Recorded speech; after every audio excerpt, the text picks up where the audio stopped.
Estamos de vuelta, seguimos Meridiano 64, nuestra 10ª temporada. Como lo anunciamos hace un ratito nada más, vamos a recibir al profesor César Kach, profesor de historia, historiador. Nos vamos a instruir un poco sobre peronismo y fundamentalmente sobre una de las mujeres más importantes de la Argentina en el siglo XX. Estamos hablando de María Eva Duarte de Perón. Profesor, ¿cómo le va? Buenas noches. ¿Qué tal? Buenas noches. ¿Cómo te va, Gabriel? Bien, muchísimas gracias por venir, profe. Por favor. Bueno, profe, a ver, cuéntenos cómo fueron los inicios de Eva Perón, brevemente, como para introducirnos a su llegada al mundo artístico y luego al de la política.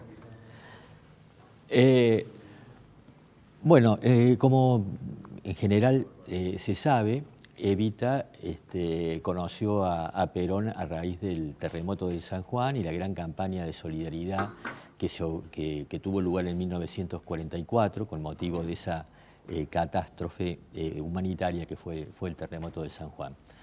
Pero en realidad habría que hacer un pequeño prefacio, ¿no? Eva Duarte era efectivamente una joven de orígenes pobres, pese a que su padre era rico, ¿no? Juan Duarte no la había reconocido a ella. Porque como hija. no era hija de la esposa de Duarte, sino que Duarte con su amante. Exacto, exacto.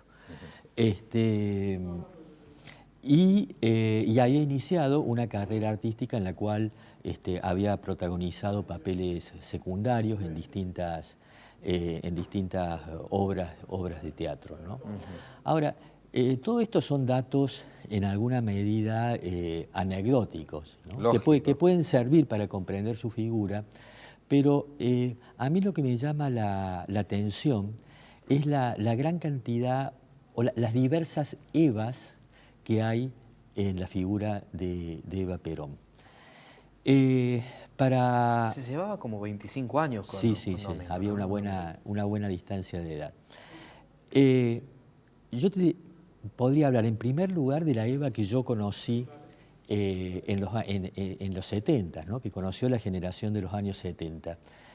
Para una gran parte de esa generación, Evita era la revolucionaria, ¿no? Tanto es así que en las manifestaciones populares peronistas que había en los años 70, muchas veces los actos se dividían casi simétricamente en dos partes. Aquellos que cantaban Perón Evita la patria socialista, dándole a Eva Perón un lugar de militante revolucionaria, y a aquellos que cantaban Perón Evita la patria peronista, que defendían un peronismo más clásico, más conservador, más tradicional. Era tan este mito... Aunque los dos se embanderaban con Eva. Exactamente. Lo que pasa es que mientras una facción combatió al gobierno de María Estela Martínez, de Perón, el otro se alineó a favor del gobierno de Isabelita, ¿no? Es decir, que tenía un correlato en las posiciones que cada uno de los dos sectores del peronismo tenían frente a esa coyuntura del tercer gobierno peronista. Ahora bien, era tan importante este mito de la Evita revolucionaria que la izquierda peronista, las organizaciones vinculadas sobre todo a Montoneros, añadieron a la marcha peronista una estrofa que introducía la figura de Eva Perón. Esa estrofa que los montoneros y la juventud peronista de regionales añadía a la marcha peronista y que era vitoreada en las manifestaciones de ese espacio político que agrupaba a miles de jóvenes, era con el ritmo de la marcha peronista, con la música de la marcha peronista, la última estrofa era: con el fusil en la mano y Evita en el corazón, montoneros, patria o muerte para la liberación, ¿no?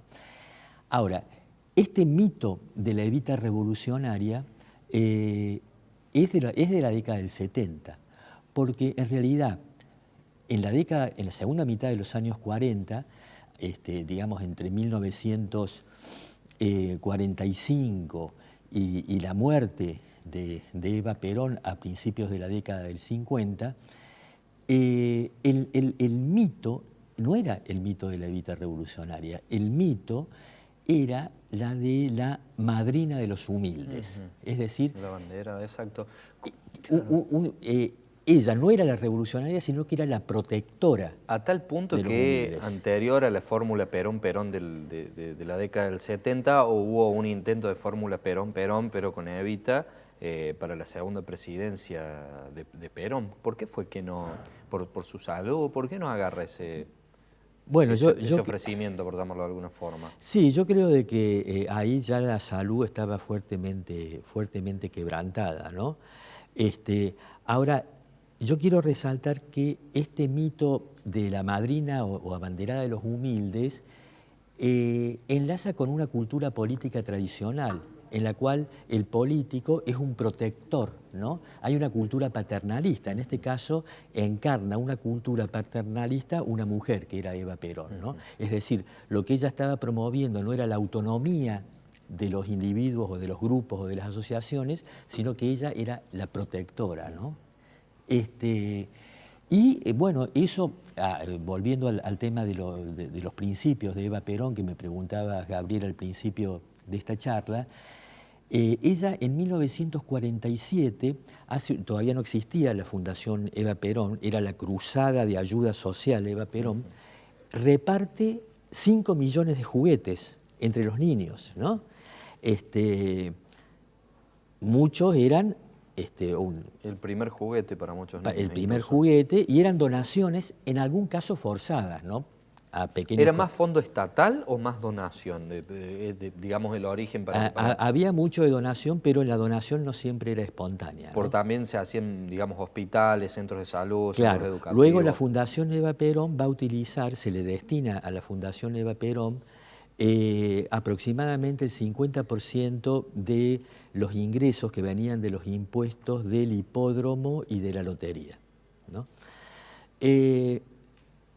Ahora, hay una Eva Perón para la cultura de los 70 y hay otra Eva Perón para la cultura política que predominaba en los años 40 y 50. Ahora, hay también un tercer mito de Eva Perón, que es el del antiperonismo, ¿no? Como una mujer cruel, malvada, perversa, ¿no? Y este mito se alimenta en parte de la propia biografía de Evita, ¿no? Como era hija natural y su padre era rico, ¿no? Ibarguren no la... perdón, era Juan Duarte, no la reconoció, entonces ella había generado desde chica un resentimiento o un rencor contra los ricos, ¿no? De todas maneras... Bueno, Perón no era ningún pobre, vamos. No lo era, y creo que fue una persona muy especial, Eva Perón, ¿no? Porque, por ejemplo... Lo complementó muy bien a Juan, ¿no? Porque por ahí una figura militar que llegó al poder mediante un golpe de Estado hasta ser vicepresidente, y a ver, con su juventud, su belleza, su calidad discursiva y todo este contacto con los pobres. Completamente, sí, yo creo que se complementaban perfectamente, ¿no? Ahora, decía que era una persona, de esas personas que tienen algo especial, ¿no? Por ejemplo, he sabido que el gobierno de Perón tenía excelentes relaciones con la dictadura del general Franco en España. Ahora, cuando Evita... ¿Y con el nazismo? Porque, a ver, una parte de la biblioteca lo afirma. Perón no era nazi, ¿no? Pero me refiero a relación con el nazismo, digo por... No, digamos, lo que pasó digamos, primero hay que tener en cuenta una cosa, los nazis perdieron la Segunda Guerra Mundial, entonces solamente un estúpido podía ser nazi en 1945, ¿no? Ahora, desde el punto de vista de su intimidad, ¿qué habrá pensado él en el año 39, 40? Bueno, es probable que haya tenido cierta simpatía, a lo mejor, por el eje, pero en realidad no es un dato político relevante, es decir, no es un dato que juegue a la hora del análisis político, ¿no? Lo que sí es cierto... Pero sí con Franco. Lo que sí es cierto es que entraron a la Argentina numerosos nazis durante su gobierno, ¿no?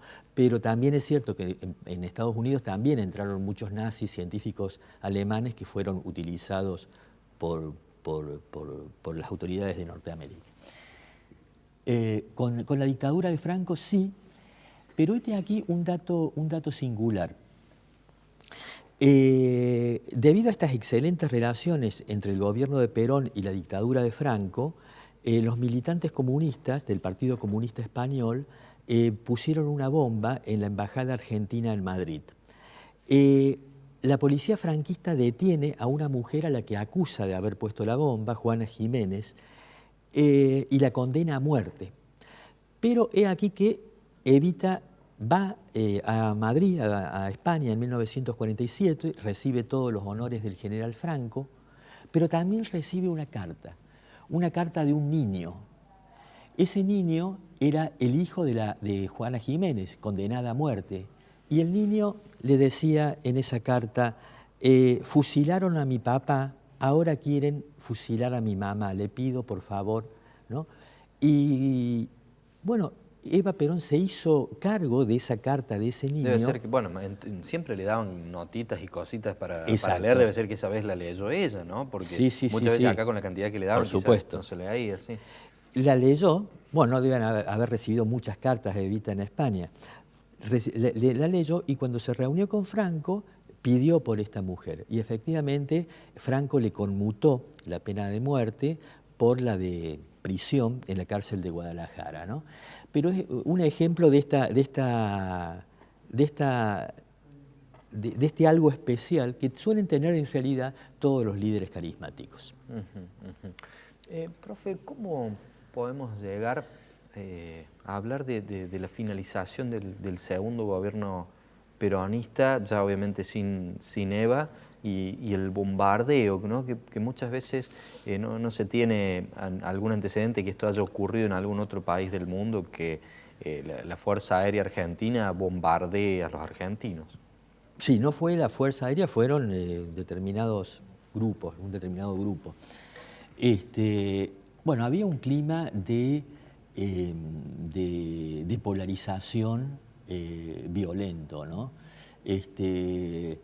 Si ya Evita, antes de morir, le aconsejaba a los gobernadores, en una de las últimas reuniones públicas que tuvo, le dijo a los gobernadores, ustedes tienen que ser fanáticos, no tienen que ser moderados, tienen que ser fanáticos. Perón en 1951 había modificado la ley electoral, había dividido el país y cada provincia en circunscripciones electorales, pero las circunscripciones electorales permitían unir, por ejemplo, en el caso de Córdoba, una parte de un departamento con una parte de otro departamento. De modo que el dibujo departamental era totalmente arbitrario, discrecional. Estaba pensado, diseñado para que el peronismo ganase en todos los departamentos. Es decir, que la oposición se vio sin muchas posibilidades de éxito y esto favoreció su decisión de patear el tablero del juego político. Profe, nos hemos quedado sin tiempo, pero lo invito, queda abierta la invitación para que de acá a algún tiempo hablemos en profundidad sobre los dos primeros gobiernos peronistas y si nos queda tiempo para el tercero. Le agradecemos por haber formado parte de Meridiano 64. Al contrario, Gabriel, gracias. Nosotros nos despedimos hasta la semana que viene. Siga compartiendo nuestra pantalla. Hasta entonces, muchas gracias.